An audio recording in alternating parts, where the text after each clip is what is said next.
America ഇറാനിൽ ആദ്യഘട്ടം 5000 സൈനികരെ ഇറക്കിക്കൊണ്ട് ഒരു കരയാക്രമണം നടത്താനുള്ള തയ്യാറെടുപ്പുകൾ നടത്തുന്നതായി റിപ്പോർട്ടുകൾ വരുന്നു. എന്നാൽ ഇതിനെ നേരിടാൻ ഇറാൻ തന്ത്രപരമായ പുതിയ ഒരു നീക്കമാണ് ആവിഷ്കരിച്ചിരിക്കുന്നത്. ജാൻപട എന്ന പേരിലുള്ള ഒരു ക്യാമ്പയിൻ ഇപ്പോൾ ഇറാനിൽ ആകമാനം പ്രഖ്യാപിച്ചിരിക്കുകയാണ്. അതായത് ഇറാനിലുള്ള ഓരോ വ്യക്തികളും സൈനിക തലങ്ങളിലേക്ക് നീങ്ങുന്ന, ജാൻപട എന്ന് പറഞ്ഞാൽ തന്നെ സ്വയം ശരീരത്തെ അർപ്പിക്കുക എന്നാണ്. അതായത് രാഷ്ട്രത്തിന്റെ സുരക്ഷയ്ക്ക് വേണ്ടി ജനങ്ങളാൽ ഒരു മതിൽ കെട്ടിപ്പടുക്കുകയാണ് ഇതിലൂടെ ഉദ്ദേശിക്കുന്നത്. അമേരിക്ക പ്രധാനമായും ലക്ഷ്യമിടുന്നത് ഇറാന്റെ വിജനമായ പ്രദേശങ്ങളിൽ എവിടെയെങ്കിലും വ്യോമതലങ്ങളിൽ നിന്നും സൈന്യത്തെ താഴെ ഇറക്കി ആക്രമണം ആരംഭിക്കാനാണ്. ആദ്യഘട്ടം 5000 സൈനികരെയാണ് ഇതിനുവേണ്ടി അമേരിക്ക ഇറക്കുന്നത്.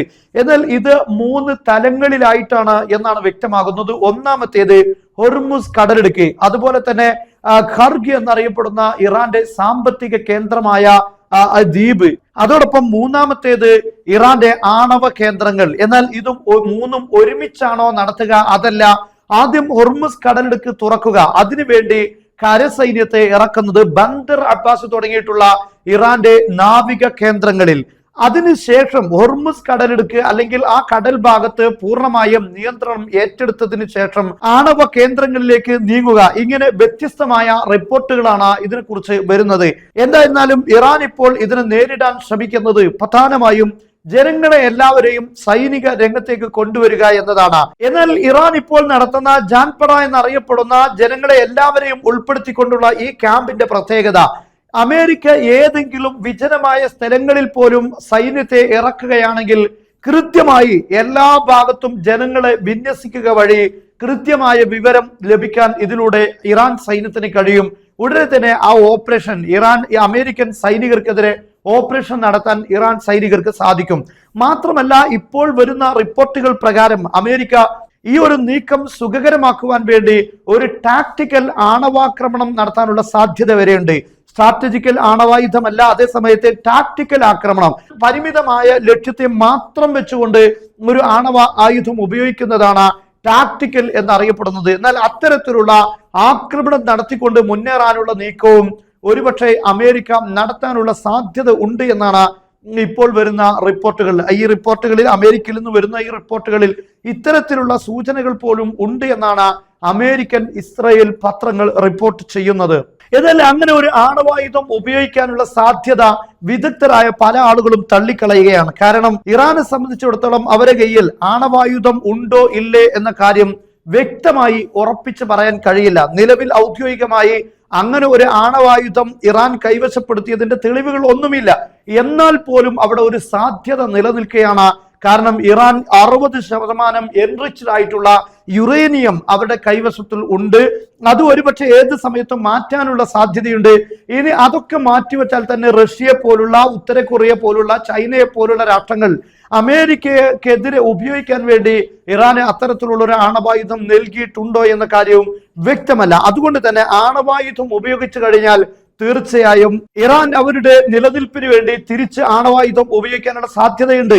അതേസമയത്ത് ഇറാൻ ഇപ്പോൾ നിലവിൽ പറയുന്നത്, ഞങ്ങൾക്കെതിരെ അത്തരത്തിലുള്ള നീക്കം നടത്തി കഴിഞ്ഞാൽ ഞങ്ങളുടെ ബുഷഹർ, അതുപോലെ തന്നെ നെതൻസ് തുടങ്ങിയിട്ടുള്ള ആണവ നിലയങ്ങൾ പോലും ആക്രമിച്ചു കഴിഞ്ഞാൽ, അവിടുന്ന് ഏതെങ്കിലും രീതിയിലുള്ള റേഡിയേഷൻ ഉണ്ടായിക്കഴിഞ്ഞാൽ ഞങ്ങൾ ഇസ്രയേലുള്ള ആണവ റിയാക്ടറുകൾ ആക്രമിക്കുമെന്നാണ്. അതിന്റെ പരിസരത്ത് വരെ ഈ അടുത്ത് മിസൈൽ ആക്രമണം നടത്താൻ ഇറാൻ സാധിക്കുകയും ചെയ്തിട്ടുണ്ട്. ആ സന്ദർഭങ്ങളിലൊന്നും ഇസ്രയേലിന്റെ വ്യോമ പ്രതിരോധ സംവിധാനങ്ങൾ പോലും പ്രവർത്തിച്ചിട്ടില്ല എന്നത് ഇവിടെ പ്രസക്തമായ കാര്യമാണ്. എന്നാൽ പല തവണകളിലായി ഇസ്രയേലിന്റെയും അമേരിക്കയുടെയും ആക്രമണങ്ങൾ ഇറാന്റെ ആണവ റിയാക്ടറുകൾക്ക് നേരെ ഉണ്ടായിട്ടുണ്ട്. പക്ഷെ അതൊന്നും അവരുടെ ആണവ സംവിധാനങ്ങളിൽ ഒന്നും പരിക്കേൽപ്പിച്ചിട്ടില്ല. പുറം ഭാഗങ്ങളിലെല്ലാം പ്രശ്നങ്ങൾ ഉണ്ടെങ്കിലും അതിന്റെ ആണവ റിയാക്ടറുകളെ തകർക്കാനോ അതിൽ ഏതെങ്കിലും രൂപത്തിൽ ആഘാതം ഏൽപ്പിക്കാനോ സാധിച്ചിട്ടില്ല എന്നത് വ്യക്തമാണ്. അതുകൊണ്ടാണ് അത്തരത്തിലുള്ള ഒരു റേഡിയേഷൻ ഒന്നും ഇതുവരെ പുറത്തെവിടെയും റിപ്പോർട്ട് ചെയ്തിട്ടില്ല. എന്നാൽ അങ്ങനെ റേഡിയേഷൻ വരുന്ന രീതിയിൽ ഒരു ആക്രമണം നടത്തിയാൽ തിരിച്ച് ഇറാൻ ആക്രമിക്കും. ഇതുവരെ ഇറാൻ അമേരിക്കക്കും ഇസ്രായേലിനും നൽകിയ തിരിച്ചടികളെല്ലാം കണ്ണിന് കണ്ണ്, കാലിന് കാല്, കയ്യിന് കൈ എന്ന രൂപത്തിൽ കൃത്യമായിട്ടാണ്. മാത്രമല്ല, ഒരടി അടിച്ചാൽ 2 അടി തിരിച്ചടിക്കുക എന്ന രീതിയിൽ വരെ ഇതുവരെ ഇറാൻ ആക്രമണം നടത്തിയിട്ടുണ്ട്. ഇറാന്റെ സ്റ്റീൽ ഫാക്ടറിക്ക് നേരെ ആക്രമണം നടത്തിയപ്പോൾ ഇറാൻ നടത്തിയത് ലോകത്തെ തന്നെ ഏറ്റവും വലിയ അമേരിക്കയുടെ അലൂമിനിയം ഫാക്ടറി തകർത്തു. എന്നാൽ അതോടൊപ്പം വേറെയും ഫാക്ടറികൾ ഇറാൻ തകർത്തു എന്നതാണ് നമ്മൾ കഴിഞ്ഞ ദിവസം വായിച്ചിട്ടുള്ളത്. എന്നാൽ ഇങ്ങനെ ഒരു ആക്രമണം ആണവായുധം ഉപയോഗിച്ച് നടത്തിയാൽ ഇങ്ങനെ തിരിച്ചടി അതിശക്തമായിരിക്കുമെന്ന് അമേരിക്കക്കും ഇസ്രായേലിനും അറിയാം. മാത്രമല്ല, ഇറാന്റെ പല മിസൈലുകളെയും തടുക്കാൻ ഇന്ന് ഇറാന്റെയോ അമേരിക്കയുടെ കയ്യിൽ സംവിധാനങ്ങൾ ഇല്ല എന്നതും ഇറാനും അമേരിക്കയും ശരിക്കും മനസ്സിലാക്കുന്നു. അതുകൊണ്ട് തന്നെ അങ്ങനെയുള്ള ഒരു ആണവായുധം ഉപയോഗിച്ചുകൊണ്ടുള്ള ആക്രമണത്തിനുള്ള സാധ്യതകൾ കാണുന്നില്ല. എന്നാൽ പോലും ഈ കരയുദ്ധം നടത്തി അവരുടെ ഏതെങ്കിലും തന്ത്രപ്രധാന മേഖലകൾ പെട്ടെന്ന് ആക്രമിച്ച് അവരുടെ ലക്ഷ്യം, അമേരിക്കയുടെയും ഇസ്രായേലിന്റെയും ലക്ഷ്യം നേടുക എന്നത് ഇവിടെ ഇറാൻ വളരെ ഗൗരവത്തോടെയാണ് കാണുന്നത്. ഏറ്റവും പ്രധാനമായി ഇസ്രായേലിന്റെ മുന്നിലുള്ളത് ഹോർമുസ് കടലിടുക്ക് തുറക്കുക എന്നതാണെങ്കിൽ പോലും അതിലേറെ പ്രധാനപ്പെട്ടത് അത് ലോകത്ത് ഇപ്പോൾ ഈ യുദ്ധത്തിനെതിരെ തിരിക്കാനുള്ള ഒരു സാഹചര്യമുണ്ട്. സാമ്പത്തിക പ്രതിസന്ധി ലോകത്തുണ്ടാക്കാനുള്ള സാധ്യതയുണ്ട്. പക്ഷെ ഇസ്രായേലിനെ സംബന്ധിച്ചിടത്തോളം ഏറ്റവും വലിയ വെല്ലുവിളി ഇറാന്റെ കയ്യിലുള്ള എൻറിച്ച്ഡ് യുറേനിയം തന്നെയാണ്. അത് ഏത് സമയത്തും ആയുധങ്ങളുടെ മിസൈലുകളുടെ പോർമുനകളായി മാറിയാൽ ഇസ്രായേലിന്റെ നിലനിൽപ്പ് ചോദ്യം ചെയ്യപ്പെടുമെന്ന് അവർക്ക് വ്യക്തമാണ്. അതുകൊണ്ട് ഈ സമ്പുഷ്ടീകരിച്ച യുറേനിയം എങ്ങനെയെങ്കിലും ഇറാനിൽ നിന്നും പൊക്കിയെടുക്കണം. ഇതാണ് അവരുടെ പ്രധാനപ്പെട്ട പ്രഥമമായ ലക്ഷ്യം. എന്നാൽ യുദ്ധത്തിന്റെ ഇടയിൽ ഉണ്ടായതാണ് ഹോർമുസ് കടലിടുക്കിലുള്ള പ്രശ്നങ്ങളെല്ലാം. അതൊരു പക്ഷേ യുദ്ധം അവസാനിപ്പിച്ചാൽ തുറക്കാനുമുള്ള സാധ്യതയുണ്ട്.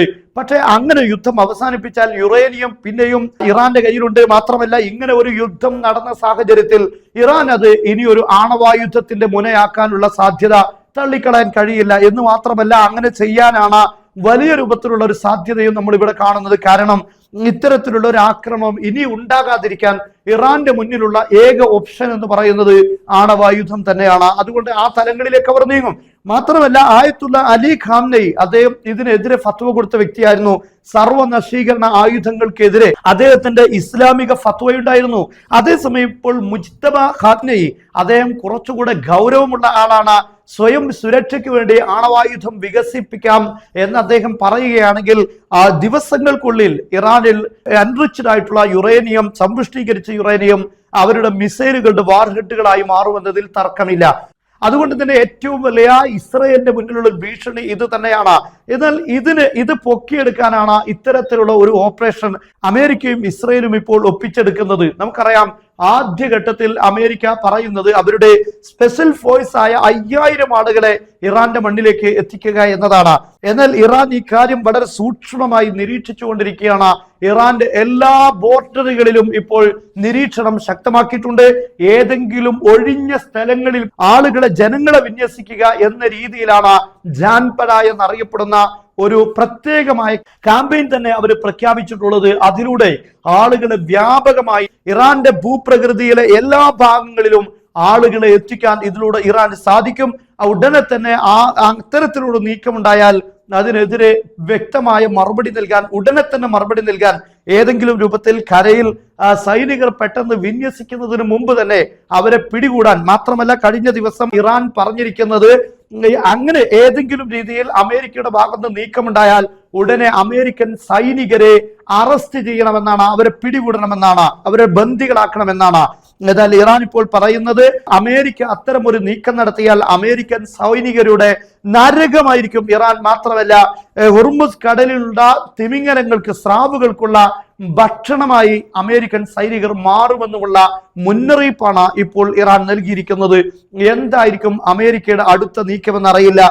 എന്തായാലും അമേരിക്ക 10,000-ലധികം വരുന്ന, മറ്റൊരു റിപ്പോർട്ട് പ്രകാരം 30,000-ഓളം വരുന്ന സ്പെഷ്യൽ ഫോഴ്സിനെ മിഡിൽ ഈസ്റ്റിലേക്ക് എത്തിച്ചിട്ടുണ്ട് എന്നാണ് പറയുന്നത്.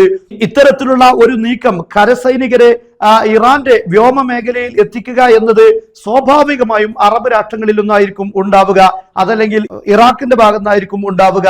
എന്തായിരുന്നാലും അതിന് പ്രത്യേകമായ പരിശീലനങ്ങൾ നടത്തി അതിനുവേണ്ടി സജ്ജരാവുകയാണ് അമേരിക്കൻ സൈനികർ. ഉടനെ തന്നെ അത്തരമൊരു നീക്കം ഉണ്ടാകുമെന്നാണ് ഇപ്പോൾ പറയപ്പെടുന്നത്. അതിനിടയിൽ നമ്മുടെ പ്രേക്ഷകരായ പല ആളുകൾക്കും ഉപകാരപ്പെടാവുന്ന ഒരു പ്രധാനപ്പെട്ട ഒരു കാര്യം ഓർമ്മപ്പെടുത്തുകയാണ്. സൗജന്യമായ ഇംഗ്ലീഷ് പഠനത്തോടൊപ്പം നമ്മുടെ കുട്ടികൾക്കുള്ള മദ്രസ പഠനവും കൂടെ നൽകുന്ന കേരളത്തിലെ ഏക സ്ഥാപനമാണ് ത്വയ്ബ അക്കാദമി.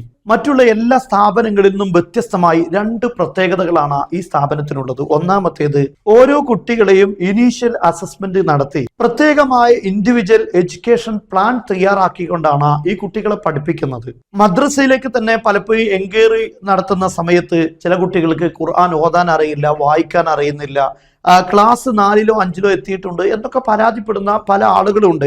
അങ്ങനെയുള്ള കുട്ടികളെയെല്ലാം ഇതിലൂടെ നമുക്ക് അസസ്മെന്റ് സെഷൻ നടത്തി ആ കുട്ടിയെക്കുറിച്ച് കൃത്യമായി മനസ്സിലാക്കി അതിനനുസരിച്ചുള്ള ഒരു എഡ്യൂക്കേഷൻ പ്ലാനാണ് മദ്രസ തയ്യാറാക്കുന്നത്. രണ്ടാമത്തെ കാര്യം, ഫ്രീ ഇംഗ്ലീഷ് ലേണിംഗ്. നമ്മുടെ കുട്ടികൾക്ക് സ്കൂളിലാണെങ്കിലും ഏറ്റവും ഉന്നതമായ സ്ഥാനത്തെത്താൻ അവരെ പര്യാപ്തമാക്കുന്ന ഒരു രീതിയാണ് ഈ പ്ലാനിങ്ങിലൂടെ അക്കാദമി തയ്യാറാക്കുന്നത്. കുട്ടികൾക്ക് ഫ്ലുവൻ്റ് ആയി വായിക്കാനും സംസാരിക്കാനും അതോടൊപ്പം ഇംഗ്ലീഷ് ഗ്രാമറുകളെല്ലാം പഠിപ്പിക്കുന്ന രീതിയാണ്, അത്തരത്തിലുള്ള സിലബസ് ആണ് ഇതിൽ തയ്യാറാക്കിയിട്ടുള്ളത്. നമ്മൾ വിദേശത്തായതുകൊണ്ടോ അല്ലെങ്കിൽ മദ്രസയിൽ പഠിപ്പിക്കാൻ എന്തെങ്കിലും രീതിയിൽ തടസ്സം നേരിടുന്ന ആളുകൾക്കോ ഇതൊരു പക്ഷേ വലിയ ഉപകാരമാകാനുള്ള സാധ്യതയുണ്ട്.